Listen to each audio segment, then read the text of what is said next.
Hindi, mag-inom naman to. Ano? Joke lang. Okay, ang dami na naman bunga ng sitaw natin ngayon, no? May ma-harvest na naman tayo.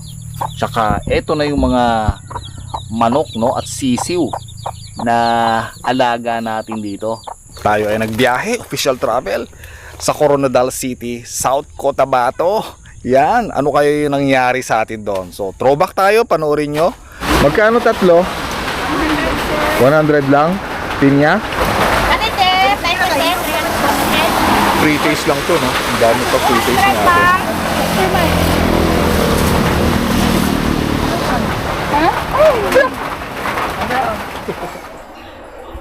Wow! Wow!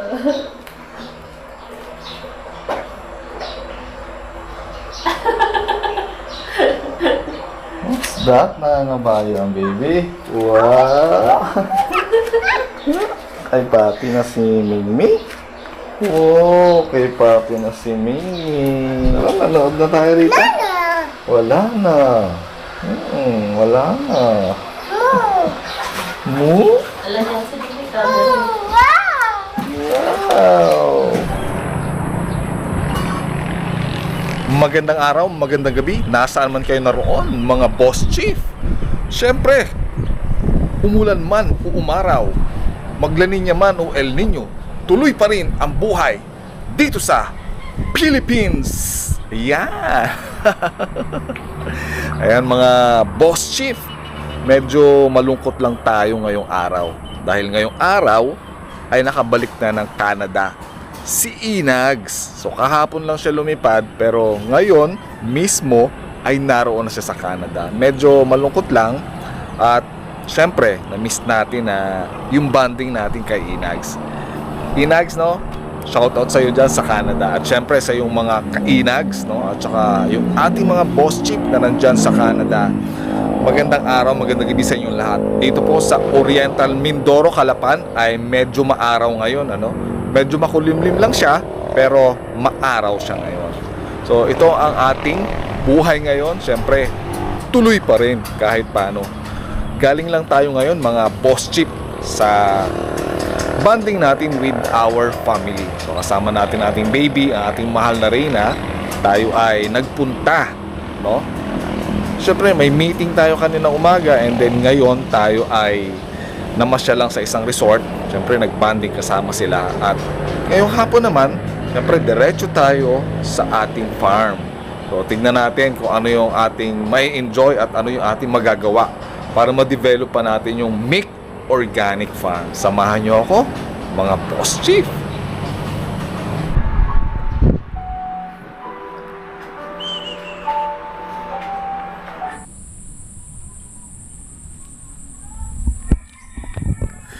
Ayan, namumunga na ang mga palay dito, mga viewers natin. So kung makikita natin, halos ang dami ng bunga ng mga palay. At syempre, nakikita nyo rin, no? Naka-change costume na tayo. Siyempre, dito sa farm, ito yung kasuutan natin. Meron nga pala tayong dalang, ano rito, mga boss chick. Meron tayong dalang kalendaryo para ibibigay natin dito sa mga katiwala natin dito sa farm. Ibigay natin itong mga kalendaryo na nakuha natin, ano? Binigay lang itong mga boss chief ng ating opisina. So, yan, no? 2026 calendar, Mimaropa Department of Agriculture. So bigyan natin sila ng kalendaryo, sayang naman, no? Para magamit naman nila, syempre. Baka gusto niyo ng kalendaryo. Itong maganda-ganda sa inyo. Yan. Tapos ito, hawakan mo dito saan, nahuhulog kasi yan dito. Okay, punta tayo ngayon dun kila Edwin naman. Meron na pala mga buko rito, mga boss chief. Oh, tignan nyo ito, oh. Yan. Wow, sarap na naman ito. Ito po, tsaka ito. Kasi kaninang umaga, nag-text ako kay Edwin na sabi ko, kuna na ako ng buko para baka mamaya kasi paghapon na makalimutan na nila kumuha ng buko at gabi na. Kaya kaninang umaga, nag-text ako sa kanila. So eto na, yung buko. So panalo to mga boss chief. Magbubuko naman tayo mamayang gabi pagdating natin sa bahay. Yan ang kasarapan pag meron kang farm, eh, di ba? Samahan niyo ako mamaya. magbuko tayo. Wow! Medyo dismayado lang talaga ako mga boss chief pagka nandito ako sa farm kasi yung plano ko rito hindi ko pa siya talaga maggawa-gawa. So napakarami kong plano. Medyo napakahirap din pala pagka meron kang farm. Pero masaya siya kapag ka nakikita mo na talagang nag-i-improve, maraming bunga yung mga pananim nyo. Pero gaya ngayon mga boss chief, no, itong area kasi na to, itong palayan ko to tsaka yung area na yon palayan din. Kaya lang ngayon kasi ay hindi na siya nataniman ng palay dahil nga hindi natin nataniman ng palay dahil ilang beses inulan, nabulok yung pananim natin, yung binhi, sayang, no, malaking gastos. So traktora ko na rin siya, gumastos pa ako ng magkano, 2,800 para sa pag-rotovator ng itong palaya na yan, lahat na yan hanggang dun. So kumbaga gumastos ako ng pera pero hindi ko siya napakinabangan. So sayang lang, pero ganoon talaga ang buhay. Ang mga farmer. So sa kabilang banda, mga boss chief, farmer din tayo. Bagamat tayo ay nagtatrabaho sa gobyerno, pero tayo ay farmer din. Kasi meron tayong bukid at binubukid. At syempre, nalulugi rin. Masaya lang kasi mayroong pinagkakaabalahan. Masaya pag nagtatanim ka tapos meron kang ma-harvest. Yun yung napaka gandang bagay at parang naibabalik, no, yung kasiyahan mo kahit nagpakahirap ka o gumastos ka man. Ayan, nakikita nyo ba yan mga boss chief? Ang dami na naman bunga ng sitaw natin ngayon, no? May ma-harvest na naman tayo. Tsaka eto na yung mga manok, no, at sisiw na alaga natin dito. Ayan. Yun lang yung nakakatuwa kapag ka nandito tayo sa farm. Pag nakita natin yung mga alaga natin at tanim natin, syempre masaya tayo. Akala ko pa naman walang tao dito sa farm, pero o yan mga boss chief. So ngayon, throwback muna tayo kung ano ba yung nangyari sa atin sa buong araw. So sa buong linggo, ibig ko sabihin. So dahil sa opisina tayo, weekend lang tayo nandito sa farm. So nangyari sa atin, tayo ay nagbiyahe, official travel sa Coronadal City, South Cotabato. Yan, ano kayo yung nangyari sa atin doon? So throwback tayo, panoorin nyo itong video na to mga boss chief. Yan. Si Boss Chief, ang version ni Kainags from Canada dito sa Pilipinas. Yan, ang araw ngayon, ang panahon ngayon dito mga viewers natin ay medyo maulan, no? Makulimlim siya. In fact, nandito tayo ngayon sa South Cotabato, Mindanao. Yan, Region 12 dito sa Pilipinas. At ngayon, nagkataon naman na medyo maagang natapos yung ating activities. Kaya syempre, pagkakataon na para mamasyal-masyal. So, napasama tayo sa mga kasamahan natin, papunta naman ng General Santos City sa probinsya ng Sultan Kudarat. Yan, abangan ninyo mga viewers, kung ano yung makikita natin sa Sultan Kudarat, General Santos City. Ang pagkakaalam natin, maraming mga tuna. So, makikita natin yung mga seafoods, lalo na yung mga malalaking tuna sa General Santos City. Baka basher ka lang. Ayan mga viewers natin, nakita nyo ba yan? So nandito na tayo sa General Santos City. Tama ba? O yan, yan, General Santos City, Sultan Kudarat. Kaya lang yung panahon dito ngayon, medyo maulan siya, makulimlim at medyo maambon siya.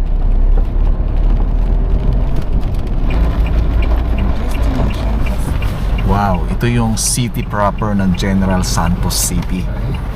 Kaya lang talagang parang ayaw tayong ipapasyal sa Jensen Kasi ayan, ang kulimlim at ang lakas ng ulan. Itong problema sa mga gaya namin ni Inags, wala kaming pang alam nyo na, pang ano sa ulo. Kaya prone kami sa sipon, ubo pagka ganitong umuulan. So sabi nga ng mga kasama ko dito, Jensan is the tuna capital of the Philippines, no? May naalala ba kayo pagka narinig nyo ang General Santos City? Syempre, unang maaalala rin natin dyan, Manny Pacquiao. So, ang Jensan po ay home of the champions. So, maraming mga atleta rito, no? Na talagang nagcha-champion sila. So, isa yan sa mga kilala pag narinig ang General Santos City. Bukod sa tuna. Ayan, ba na tayo? Ayan, sir, papasok pa tayo. Narito tayo ngayon sa Tuna Pasalubong Center. Tignan natin kung ano yung mga makikita natin dito. Yung mga pinagmamalaki nila rito sa Jensan at sa Pasalubong Center na ito. Pasok tayo.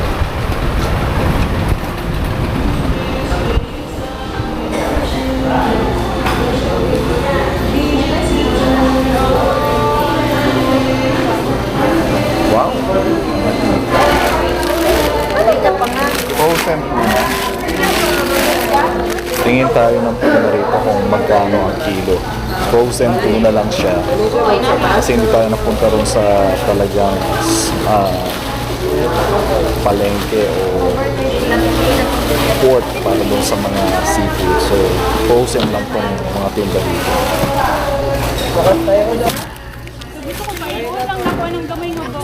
Tuna bit, patuna siya.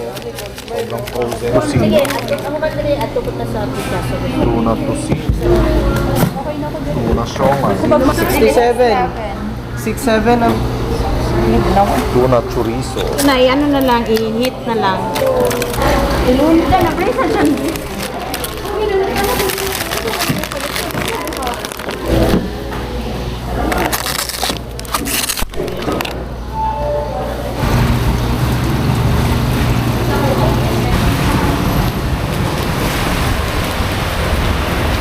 Ayan, wala tayong nabili mga boss chief kasi teka, yung umulan dito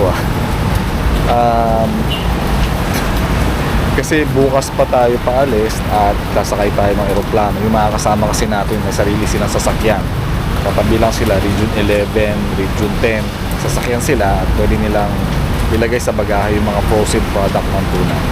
Bukod doon, syempre, ang Occidental Mindoro, no? Ang dami ring tuna, no? Na malalaki doon mismo sa Occidental Mindoro. Hindi lang namin ipakita sa inyo during vacation ni Inags, pero minsan pagka nandun tayo, papakita natin sa inyo yung mga tuna products, na fresh tuna products na huli mismo sa Occidental Mindoro. So hindi na natin kailangan magpunta rito para bumili, dahil yung mga tuna products doon from Occidental Mindoro ay dinadala rin nila rito sa Jensan para dito i-process yung kanilang mga tuna products mula sa Occidental Mindoro.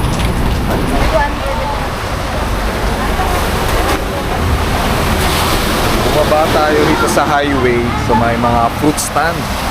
So ang daming prutas dito, kaya titignan natin kung anong prutas yung pwede natin mabili at matikman syempre.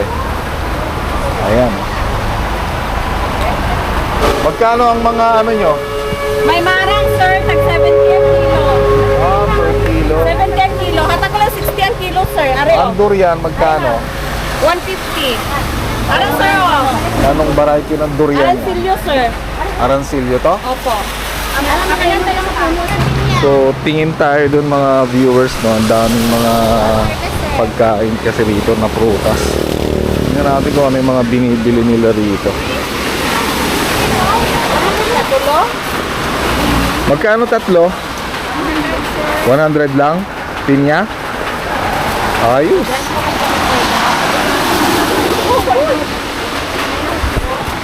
Tatlo 100 lang yung pinya nila. Grabe ang mura. Ang durian, kasi mga kasama ko. Tatlo 100, sir. Tamis? Ako nga. Right to cancel na ito. Ito ka ng MP3, sir. Ang MP3, software trade natin. Lambunan man.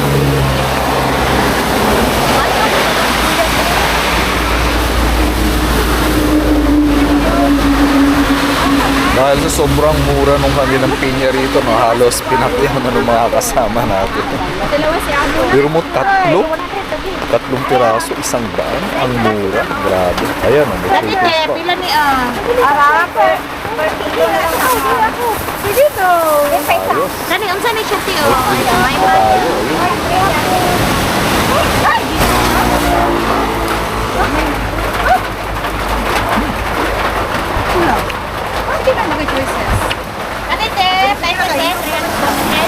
Free taste lang to, no? Ang dami pa free taste natin.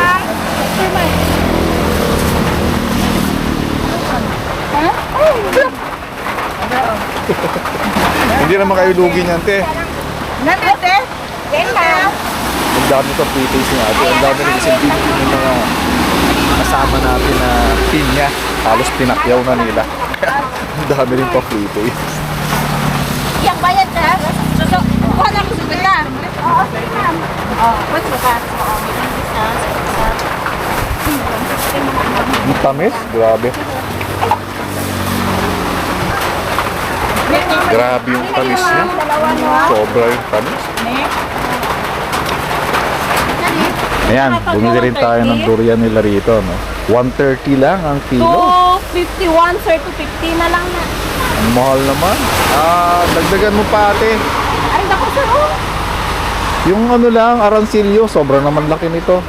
Ano masarap? Yan? Same na ni sila sir, Arasilio. Arancillo din to. Pabrihan mo ni sir. O sige, yan na lang. Bueno, puno pa siya. 250. Okay na yan. Yan. Pabiyak na natin siya para pagdating natin ng bahay.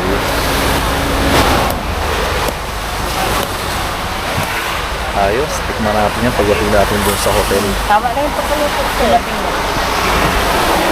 Kami na ito mag-mother daw na. Again, this is ganda. Yan. Buti ko. Ay, patulong mo naman. Okay, dito na tayo sa ating accommodation sa Coronadal City, South Cotabato.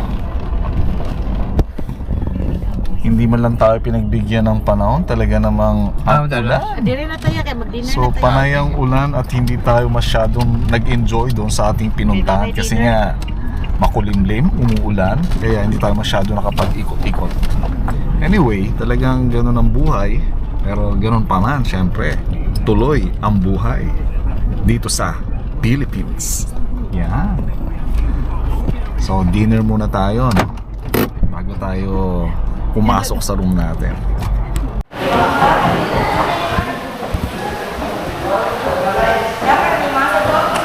Grabe. Ito yung hotel accommodation natin dito sa Coronadal City, South Cotabato. Tapos na tayo kumain pero yung durian na iwan natin dun sa sasakyan ng mga kasama natin. Hindi ko alam kung matitikman ba natin yung ngayong gabi. Ang sarap pa naman sana, no? So, alam niyo mga viewers natin, ano? Ang durian pala dito sa Mindanao, dito sa South Cotabato, hindi siya seasonal. So, namumunga siya from all year round siya namumunga dahil iba ang klima dito.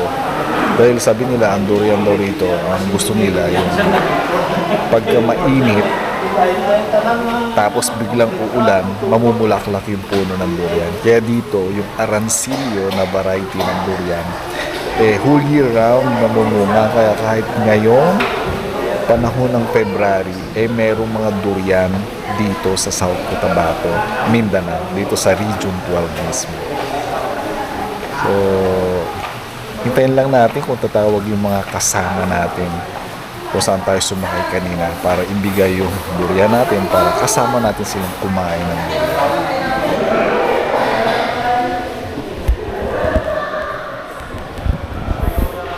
Napakalawak ng hotel and resort na kung saan tayo naka-accommodate dito sa Coronadal City, South Cotabato. Nasa 15 hectares to at napakaganda ng mga landscaping nila, ng mga halaman nila, napakagaganda.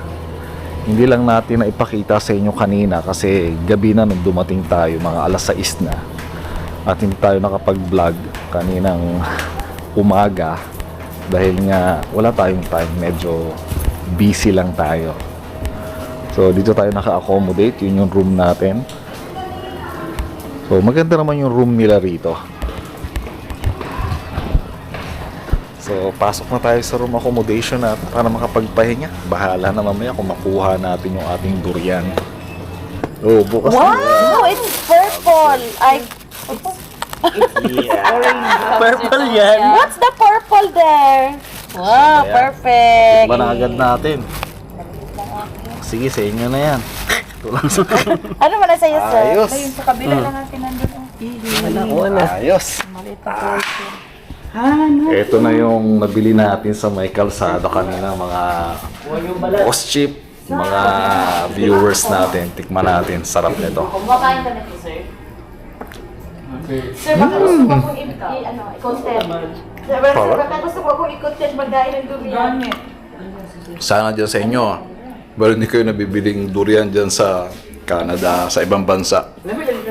So dito sa Mindanao, madaming mga durian gaya nito. Sa parang malagatas, no? Sarap talaga, sir. Sarap. Lami si Sir Mike? Sir, lamig daw. Nami. Lami. Nami. daw ka, sir. Lami daw ka, sir. Ay, sa ilong ko. Namit gid. Namit gid. Tiny. Buti na lang, bumili tayo kanina ng durian kahit paano makatikim man lang tayo dito sa Coronadal City, South Cotabato, Mindanao, ng durian. Di ba inyo matok ng bayot nga? Itong na ato mo ba? Tanya, ang duha. Bayot ba ako sa to in-a? Kaya lang, di natin maipasok siya sa room natin kasi bawal doon, baka mapagalitan tayo ng Ito siya, 80. hotel management. Kaya dito lang kami sa labas, kasama natin, Taas ang buhok. para hindi mangamoy sa loob ng kwarto. No, sa hallway kami, tapos sa pinakadulo, doon sa may fire exit, dami siya binuksan. Ay, si Eto Eugene na. ang inom no ka. Nag-inom siya pa sexy no na siya mga pills. Hindi maulaw pa kasi Father ba kung ganday ng Ang gatigan. Hindi, mag-inom naman to. ano. Joke lang. Okay? Lamig kasi siya ay. Ano na palit? Sir, namit gid, sir. Maraming salamat sa inyo mga viewers natin. Salamat, Sir Mike. Sana ay nag-enjoy kayo at may natutunan sa video ito. Ito po si Boss Chief, Make Organic. Meron pa yan. Mayroon pa yan. Di ko na nakapagod sa una ko. Good morning. Early flights tayo ngayon from Coronadal City going to Jensan Airport at going to Metro Manila.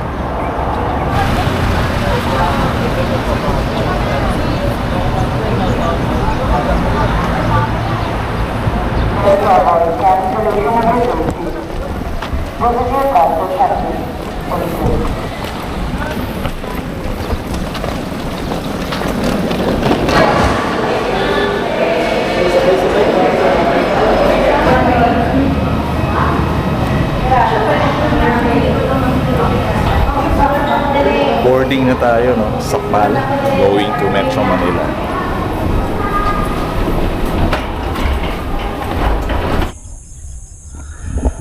Okay, sana ay nag-enjoy kayo, no? Kung ano nangyari sa atin sa video natin sa Coronadal City, South Cotabato. Okay, hanggang sa muli, mga Boss Chief, mga ka-Onyx, maraming salamat sa inyong suporta. Hanggang sa muli.